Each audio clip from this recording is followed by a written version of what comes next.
wherever you find yourselves right now. This is Dr. Dwayne Wood, y'all, and I'm coming for another check-in. Yes, yes, yes, yes, yes. As you know, we have been on this kick. We have been on this journey. That is new year, new you, new year, new you. And our goal is to reverse type 2 diabetes for adults.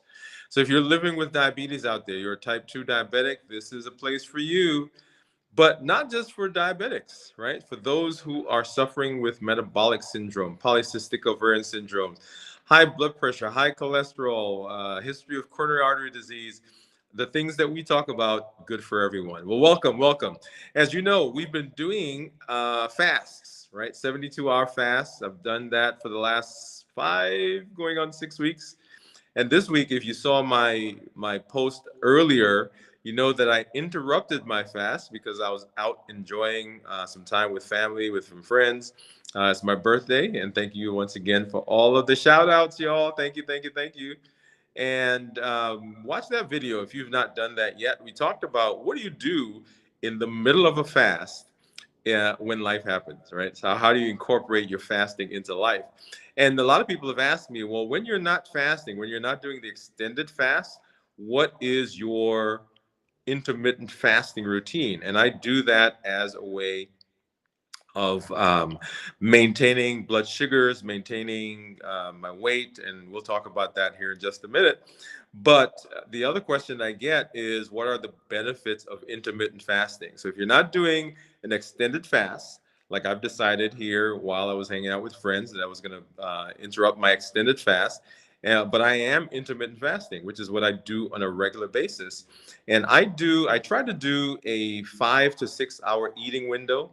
That is, I fast and I eat within a 5 to 6 hour window. So if I don't, I may start eating maybe around 12 noon with my team at work when I'm there and try to end about 6 p.m. I don't always succeed with that. So I sometimes will push that further into the evening. But I try to do about a 5 to 6 hour eating window and then fast for the rest of the time. As we do here, I always want to show you my numbers, and I'll show you what those are in just a minute. I had to take some still images of those, and I'll share those. But let's hop on to talk about what some of the benefits are for intermittent fasting and fasting in general, right? So intermittent fasting and fasting in general. So for fasting, the first thing that I want to discuss is improved insulin sensitivity. Improved insulin sensitivity. And as part of the New Year, New You that we've been working on, you know, the very first tool that I taught was intermittent fasting. And so we've been using that because when we fast, during the fasting period, your insulin levels will drop. That is right. If you are a type 2 diabetic, you know that insulin resistance is one of those big things that we talk about. In fact, we probably should rename insulin resistance to hyperinsulinemia because most type 2 diabetics have more insulin on board than someone who is not diabetic. And that part actually is the problem. So during the intermittent fasting and during extended fast, the insulin levels will go down. The second component of second benefit of fasting is weight loss and weight management. You know that one of the big culprits with our challenges with weight is insulin. And so during the time when we are not eating, then the body has to use up the stores of glucose that it has. First, it has to go through the carbohydrates that are in your blood, right, that are turned to glucose. Then it burns the glycogen that's stored in the liver. And then it goes to fat cells and begins breaking those down. And as it breaks down the fat cells, guess what? That's right, we're losing weight during that period. So weight loss is another benefit to. And then as we talk about diabetics, as we talk about what diabetes is and the things that we do for diabetes, we want to, of course, talk about lowering blood sugar levels, right? Because that's the ultimate issue. Well, one of the complications that occurs with diabetes is not just that the insulin levels are high, but the blood sugars will cause damage throughout the body. So intermittent fasting also lowers blood sugars. And by lowering blood sugars, right, guess what we're doing? If the blood sugar is lower, the insulin level is lower. If the insulin level is lower, then the insulin does not signal the, I guess, the building, if you will, or the storage that we will see. And so weight goes down, our appetite goes down, we improve blood pressure, we improve our cholesterol, polycystic ovarian syndrome. And then the fourth thing that I want to talk about is when we intermittent fast, we improve metabolic syndrome.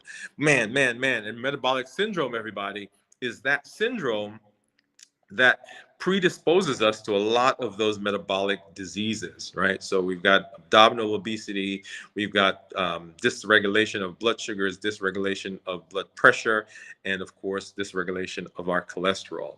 So all of those are benefits that we will see with intermittent fasting. There they are. So improved insulin sensitivity, weight loss and weight management, lower blood sugar levels, and improve metabolic syndrome. Right. So those are some of the benefits. And there are several more that we did not talk about. We'll do a full show where we go through those again. But as we always do, I also want to now go ahead and let's show you some of my blood sugars that have been, actually, this is this morning. Let's pop those up. And you see there, the very first one is my Dexcom. And you see that is in the 120s. My Libre is showing in the 1 teens. If you look at the next graph over, that third one from the left, that is my keto mojo meter. And you'll see that my blood sugar on that was 121, which is actually similar to what the Dexcom is, right? The very first diagram that you see there. And then my ketones were 0.3. For the ketones, remember that we want ketones to be between 0.5 and 1.5 if we're looking for nutritional ketosis. And then if we look for therapeutic ketosis, we'll see those up above 1.5. The very next graph over is just a graph that shows the graphing of blood sugars versus ketones. And blood sugars are kind of the tan line that you see, part of the graph. And then the ketones are the kind of, what is that, turquoise looking green graph.